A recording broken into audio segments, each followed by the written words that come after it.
BPWK, Bapak Andin Hadianto atau yang mewakili, Kepala BKKBN atau yang mewakili, Kepala BKN atau yang mewakili, Kepala BNN, para pimpinan tinggi pertama di lingkungan Kementerian Hukum dan Pemberantasan Korupsi dan Narkotika.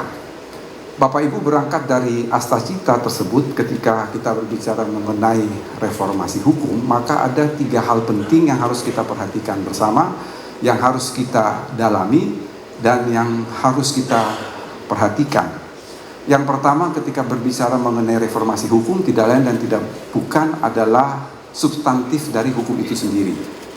Yang kedua, yang harus juga kita perhatikan, dan ini merupakan pilar kedua yang tidak kalah pentingnya, adalah berbicara mengenai legal structure atau struktur hukum. Dan yang ketiga atau yang terakhir, berbicara soal reformasi hukum, kita berbicara mengenai legal culture. Pada siang hari yang berbahagia ini, saya tidak akan menyinggung soal legal substance, saya tidak akan menyinggung soal legal culture, tapi saya akan menyinggung soal legal structure. Di dalam legal structure itu ada beberapa hal yang akan menunjang, yang akan menjadi landasan bagi reformasi hukum. Yang pertama dan utama itu adalah kita berbicara mengenai kualitas sumber daya manusia.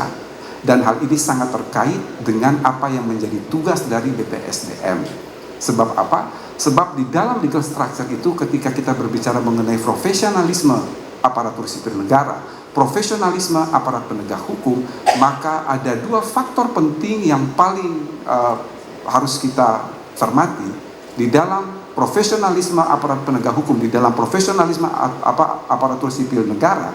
Yang pertama itu bagaimana adalah pola rekrutmen, dan saya tahu persis ini ada pada BPSDM. Dan yang kedua adalah bagaimana pendidikannya. Hal ini adalah politeknik yang ada pada BPSDM. Ini menjadi penting bagi kita bersama untuk kemudian berkaitan dengan kebutuhan hukum yang pada tema pada siang hari ini berkaitan dengan bagaimana akselerasi